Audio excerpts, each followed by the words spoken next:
Okay, we're in 2024 now. Let's talk about our top 7 predictions for the Treasure Valley.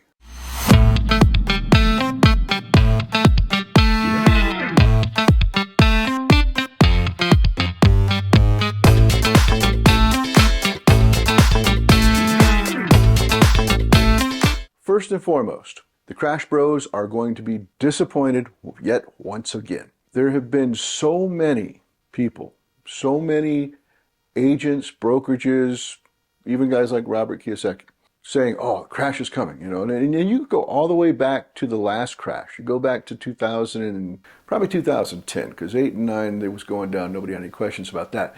But once we started getting some breath of life back into it at the end of 2010, beginning of 2011, from that point on, every year, somebody, actually lots of somebodies were saying, oh, we're going right back to 2008. It's going to be flooded with inventory. There's the shadow inventory. There's the gray inventory. There's the foreclosures. There's just all this crap, honestly. That's what it is. And every year it doesn't happen. Did we have a correction last year? Absolutely. And the Fed raised the rates not only by the greatest amount, but certainly at the greatest frequency at the same time. It did in over a generation. So you can't help but have a shock wave hit the market and hit pricing and demand and everything else. So no crash. Where are we at right now? From our peak, we're down just under 13% from the peak, which was early 2022, to where we are right now. But if you look at the last year over year, we're about 1%. And if you look month over month, going from October to November, which, by the way, had the highest interest rates for the whole time, we're down 0.8%, less than 1%. So we're on the bottom right now, scraping bottom, coming up. And just in the last 2 days, we've seen inventory popping up all over the place. Not in great enough numbers for us to be concerned, but for us to be encouraged. There'll be a little bit more inventory for the buyers to look at. And as real estate agents, it's great when there's more listings to be had. So, prediction number 1, no crash. Prediction number 2, interest rates. Boy, other than inventory, interest rates the biggest driver we got right now. However, the Fed has projected 3 interest rate cuts in 2024. Kirsten and I, when we talk and we review all the data that we can find out there, we actually think we're going to have somewhere between 5 and 6 cuts before the year is done. You've got an election coming on. Something that's not being talked about a lot of right now is there's a lot of mid-sized regional banks that have huge investments in bonds, and when the treasury bonds, when the interest rates crept up like it is, it really impacts the value of those assets. And without getting into the weeds, there's an accounting way, mark to market, that the smaller regional, or actually all banks, have to calculate their assets to. And part of that is what caused the issue we had with Silicon Valley Bank, and then there was another one on the East Coast. I can't remember who it was. But both of those banks failed. The FDIC had to take them over. But unless those interest rates start coming down, you're going to see a little bit more of that. Not enough to put us back in 2008 type crisis, but enough to where it's going to be felt. So they're going to have to cut rates to account for that. Also, it's an election year. You can't get away from that no matter who's in the White House. They want consumer confidence, consumer feelings about the economy to be good. That's going to have some downside pressure on the rates as well. So at the end of the day, Kirsten, I think we're going to see between 5 and 6 cuts next year. When the first one's going to come, I don't know. I see a lot of people talking about March. I don't think Powell's going to cave that quickly. Maybe he will. Maybe if he gets some really bad economic data on labor or something else, but GDP slows down drastically, then maybe he'll cut by March. But we're thinking June, maybe July.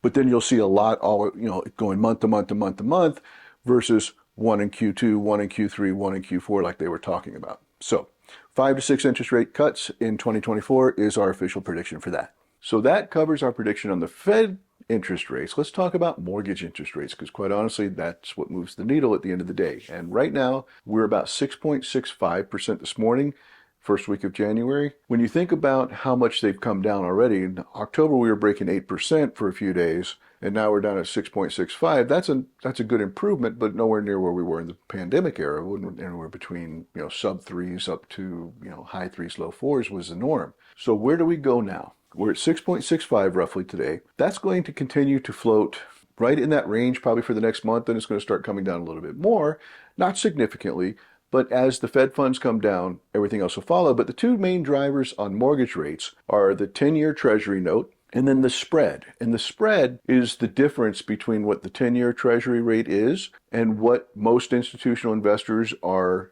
charging for mortgages, what they're going to pay. It's a complicated formulation, but basically The historic spread has been 175 basis points or 1.75% between the 10-year note and what the 30-year mortgage rate was. Right now it's about 275 basis points or 2.75%. So you have an extra full point in there. So if that extra spread wasn't built in there right now, it would be 5.65 instead of 6.65, which is where we think it's going to land. Somewhere, Kirsten and I, when we talk about this, we think the norm going forward is going to be between 5.5 and 6.5, depending on a whole bunch of stuff. But, right now the delta or the spread, if you will, between the 10-year and what the 30-year mortgage rate is seeing is 275 basis points. That needs to get back to the 175 basis points.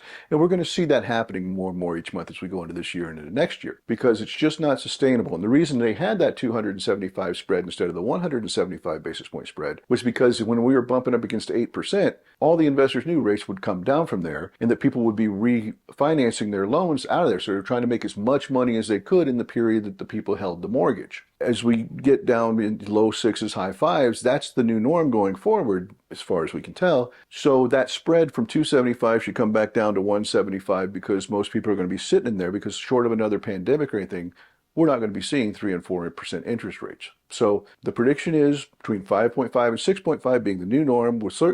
We think we're going to see 6 or maybe slightly below by the end of the year. So that's the prediction on mortgage interest rates. The caveat or the warning we want to put on there, especially for home buyers right now. This part is more if you're thinking about buying a home this year, you need to listen to this part. Because as those rates come down, you hit a psychological tipping point. And when you do, all the people who've been sitting on the sidelines, just like you, are going to get back in. And when you get back in with that many people, when they hit that psychological tipping point, you're going to see multiple offers, and whatever you're saving on the mortgage is going to get offset by how much the prices come up, because there is going to be a bounce in price when you have more demand, because we're not going to see a significant number of listings. We're going to see more listings this year than we did last year, but we're not going back to pre-pandemic where we're seeing 5 million transactions a year. Last year was under 4 million. This year's probably going to be just above 4 million slightly, but we're not going to have a situation where you as a buyer can go out and look at 25 homes to pick the one you want without other buyers competing for the best ones. So take that as a grain of salt. Yes, there's good news that the interest rates are coming down. The bad news with that good news is that's going to bring all the buyers back into the market. So heads up on that. But that's our predictions for interest rates, specifically on the mortgage side. Prediction number 3, inventory. Now, like I said just a moment ago, inventory and interest rates are what drive a market, no matter what. Up, down, stable, whatever. Those two are the biggest levers, if you will, that impact what goes on. So we have multiple issues on inventory. We've got affordability, so that hurts the buyer side. We've got the golden handcuffs of the low interest rate. I mean, it's 80% of all homeowners in America right now have less than a 5% rate. And of that total 80%, somewhere between 70 and 80% of them have sub 4%, and more than half have less than 3.25%. So you have to look at what's going to make somebody give up that very low interest rate on their mortgage to turn around and go into a 6-point plus rate on their next house. There's a few things. We're going to get more in detail into that in the seller section, and there are some movers that will help. And like I said, we're already seeing more inventory pop up this first week of January now than we did last year, but last year had the shockwave of the higher interest rates going through it. But there are a number of things that happen. And without a lot of inventory, you can't have a lot of reduction in prices, not reduction in prices, but erosion in prices. So I don't think we're going to see enough inventory to really have any kind of serious erosion in prices, but I think we're going to have more inventory than we have seen, which is good news for buyers and good news for agents too, because there's more listings to be had. So inventory will be up. Not drastically, but certainly better than we wound up 2023. I think total sales nationally 2023 was just under 4 million. It's like 3.97 or something like that. For context, we were over 5 million in 2019, and you go back to the biggest year, and I think we were, I have to go look it up, but it was north of 6 million. But we're talking last year under 4 million units sold. We're thinking that 2024 is going to be somewhere between 4.25, 4.5, which it's only 500,000 units more over the entire country, but that's more choice and it's more deals. Buyers have a little bit more to choose from. Sellers don't have as much competition, so it's still a good seller's market in some ways. So it's all good. But all in all, prices based on inventory that we see, not going to be much erosion, probably come up 3 points. We'll see. I'm seeing some things in Congress right now where they're trying to introduce bills that will make the institutional hedge funds, the big BlackRocks and things like that hold thousands and thousands of single family homes that they rent, or they have built entire communities as rental communities, trying to get them to divest those homes where they don't hold on to them, so they have to come onto the market. It sounds great in an election year. Actually getting it through, passed, and executed, whole different animal. However, I want to keep it in this conversation because it is out there. They are talking about it. The bills have been introduced both at the federal level and state level in different states. If they get traction, if it actually comes to fruition, that will help inventory in some areas, not everywhere. I mean, you have to have a concentration of communities that were built to rent. I mean, here in the Boise and Treasure Valley area, there's only a couple of really small ones that were done like that, and those were more, they weren't originally designed that way. They started to build to sell, but then they realized the market was freezing up, so they turned it around and rented everything out. We've seen that happen in other markets we've operated in back during the recession, but we'll see. I don't think that it's going to come to fruition in 2024, no matter what. And even if it does come to fruition, I don't think it's going to disrupt the market on any grand scale, but it's worth talking about. On to the next one. Prediction number 4. Let's talk about buyers. If you've watched our channel, here comes the broken record part. You already know what I'm going to be talking about. Demographics are out of control right now for buyers. We have the largest group of people coming into the homeowner market that I think 1977, 78 is probably the last time we saw this many. When you look at Gen Y, Gen Z, they're bigger than the boomer generation is. And the greatest subset of that group turns 30 in 2025. And 30 is historically peak first-time home buyer age. So we have all these people coming in. They got married. They're having kids. They've been on the sidelines for 10 years, waiting and waiting. They saw all the equity increases in the COVID era from mid-2020 through, say mid-2022. They missed out on that, and they're angry. Angry is probably the wrong word. Disappointed. They would have liked to have gained equity during that period, and they keep paying rent, and they realize, okay, at the end of the day, no matter what the market's doing, the sooner I get in and start building that equity, I start building my wealth. Because when you pay rent, rent's 100%. I don't care how high interest rates are in the mortgage market, rent is 100%. Now, if you can't afford to own a house, different conversation, doesn't apply to you.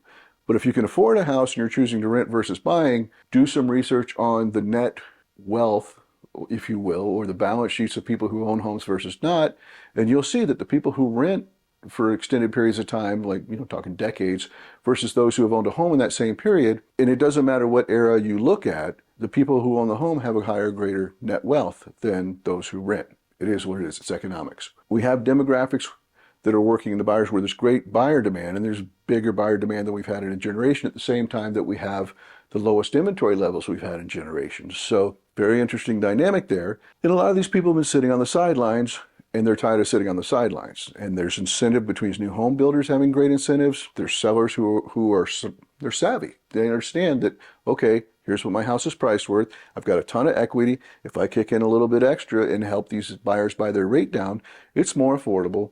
Therefore, we're going to sell the house quicker, and we'll still walk away with a lot of money. We see a lot of sellers doing that right now, too. So that's going to help us. But in 2024, we're going to see more units sold overall, and it's a combination of more buyers coming into the market actively who realize that, yes, it's the least affordable it's ever been, but it's not going to get better anytime soon. And the sooner they get involved in home ownership, the sooner they start building wealth. So they're coming into the market. And you see a few more sellers coming on as well. We'll get to them in a second here. So we got the demographics. They're tired of waiting, tired of paying rent. We're going to see far more buyers in the market this year than we did last. That's prediction number 4.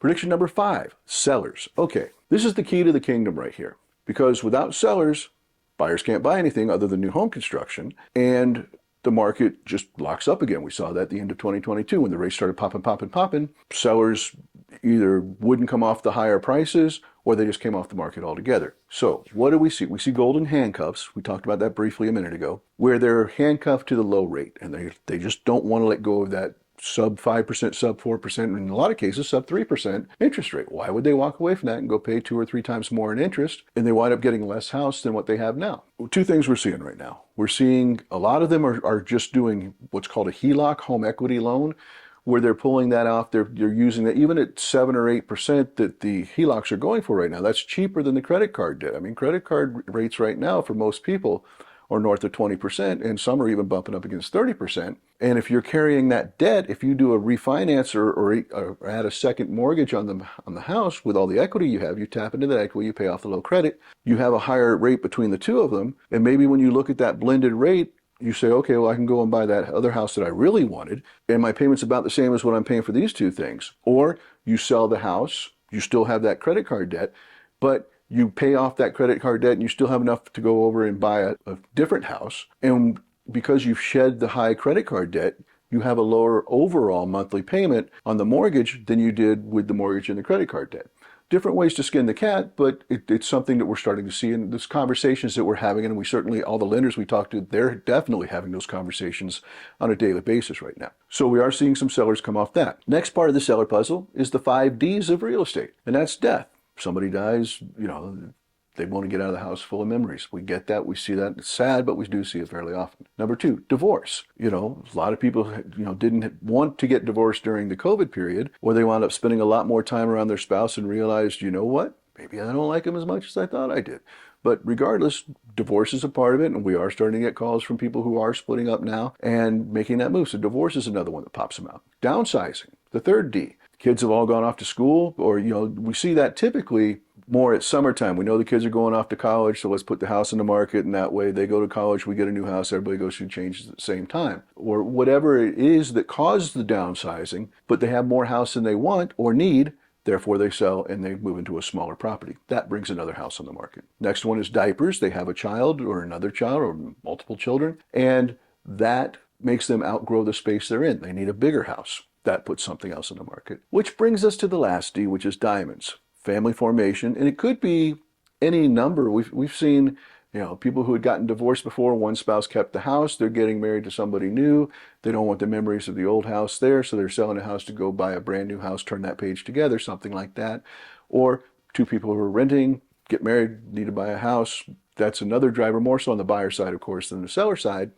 But the diamond side does create some listings as well, although not as many. So those are the main drivers we're going to see that bring inventory on the market. And again, we think we will see more inventory this year. Not enough to make any kind of serious price erosion, but certainly to give the buyers a better choice than they had last year. All right, we've got 2 more drivers for sellers, specifically in Boise Treasure Valley. And that is companies who are starting to enforce their back to work in the office requirements. There was a big shot of that back in 2020, end of 2022, early 2023. We saw a bunch of moves, especially with Google, where people had to go back for that. And now we're starting to see all the way across tech sector and other sectors that companies have been putting out edicts that, hey, you know what? You guys need to be back in the office minimum 3 days a week, or else we're not going to, like Amazon said specifically, we're not going to promote you or anything else unless you're working in the office or in the facility. So we're starting to see that, and that's going to create some more listings for us as well here in the Boise Treasure Valley area. And the last one, it's kind of a 50-50. There are people who settled during COVID. You know how bad it was in 2021. There was 50 offers on every decent house. And there were just some people who just said, look, I'm going to put offers in on everything, and hopefully we'll just get a house and we'll just ride it out. And they got houses and they were happy to get a house, but as they've lived in the house, they realized it doesn't flow right for them, or maybe it doesn't have enough light for them, or the yard's not big enough for them, or they actually need another room for video conferencing, or who knows what it is. But there are plenty of people who settled between mid-20 and mid-22 who are now sitting back going, you know what? I love Boise and Treasure Valley and I do want to live here, but I don't like the house I'm in, so I got to find another house. So there's another source of listings for us. And then last, which is part of the same one, is people who moved here during COVID and realized that 4 seasons are just not for them. Or the winter and how long the winter goes and how dark the winter gets is not for them.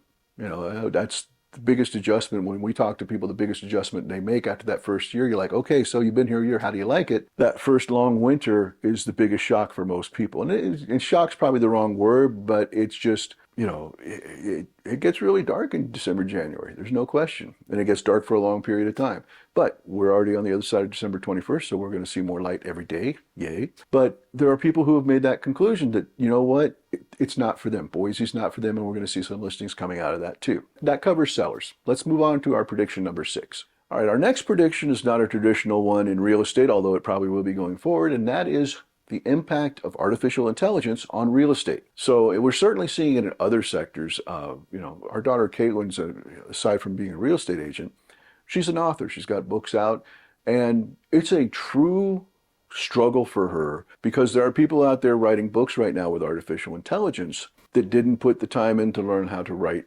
properly. And with any artist, if you're, God forbid you're a graphic designer right now, or you make some kind of visual art, because there are websites where you can just type in some kind of prompt and in 5 seconds out comes this beautiful piece of artwork that if you had learned how to create it in Photoshop or any of those other programs like that, it would take you years to develop the skill set. Or if you were an actual painter working with paints, it would take you, better part of a decade to learn how to do that. So it's really having an impact on the arts, and it's having an impact on data entry and data crunching more than real estate per se. But it's already in our world in real estate, but it's going to have bigger impacts. Right now, the first place you're going to see it within agent community, certainly copywriting for MLS listings and copywriting for all your ads and things like that.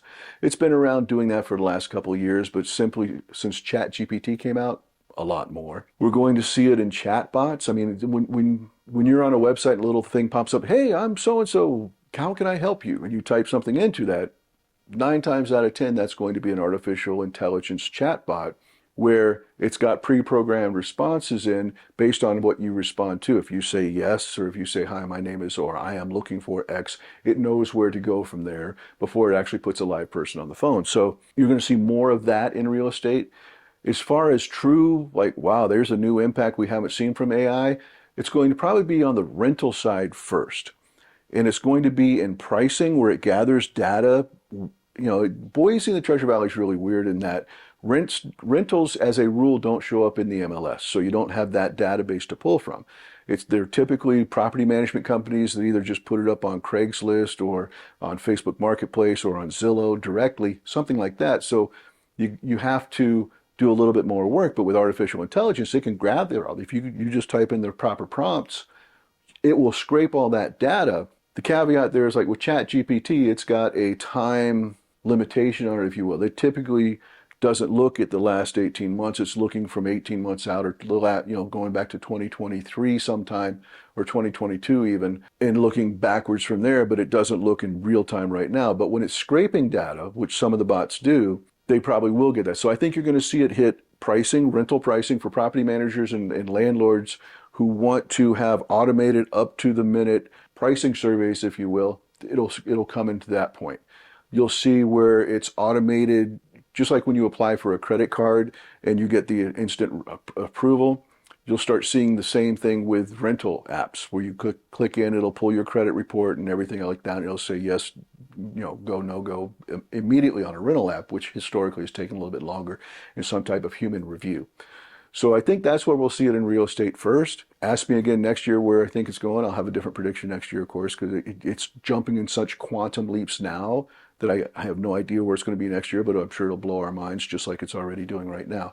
But rental side is where we'll see it first, and then it gets more proliferation, copywriting, chatbots on websites and things like that. So that was prediction number 6. All right, now our final prediction number 7, I want to talk about rents. So what's going to happen to rents in the Treasure Valley, Boise, and even nationally, because they're all somewhat in a similar story right now. We have here in the Treasure Valley, in Boise area, we have more multifamily rental units coming online right now than we've ever had before. You're seeing more and more units in Meridian over off Houston. You're seeing a bunch pop up over across from the Jackson and Chevron that's just west of Meridian Road. You've got a bunch in Boise that are coming online, especially over there by the parks. You've got, I've seen quite a few in Nampa getting built. But you have all these apartments coming online, so that's going to put downward pressure on apartment rents. Single family rents, not so much. Because if you want 4 or 5 bedrooms, you want a bigger yard, you want all those things, there's still a very limited inventory of those available. Those rents will stay stable. But if you're in an apartment, if you're looking for an apartment or something like that, you're going to see downward pressure. I mean, if you look at the last 3 years in rents, asking rents, there's 2 types of rent. There's a realized rent, which actually means that's what the landlord signed the contract at. And then you have asking rents, which is what they're advertising trying to get. Asking rent during 2021 jumped up somewhere like over 18, 19% some months, years over year during that period. And the asking rents, the amount of the asking rent, see, it's different. I saw somebody make a video the other day that was saying, oh, asking rents are way down. It's like, well, from the peak, the percentage of asking rent, yes. But at the end of the day, the asking rents just last month finally got down to where if you go back to 2021, when they started spiking up really high, they came back to where they started at. So asking rents have come down to where they're actually below, slightly below, like we're talking percentage of a percent, below where right when COVID started, when they started spiking up.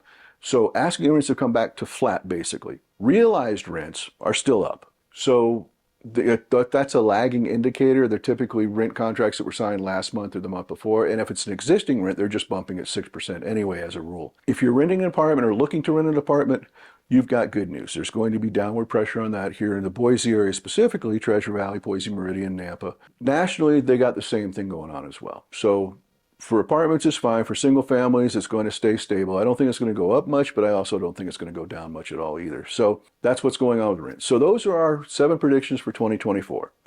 Check back in a year. We'll see how we did. So far, everything we predicted all last year and this year, I'm feeling really, really good about.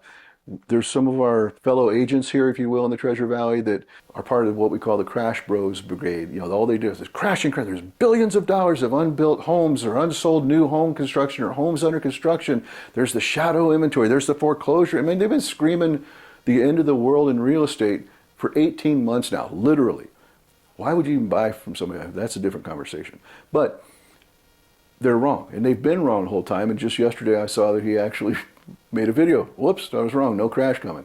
So interesting like that. But we're feeling good about everything we've talked about. Because, I mean, look, even when there's bad news, I'm going to tell you about it. We're not going to hide it. You can't hide bad news. The trend is your friend from my standpoint of making videos.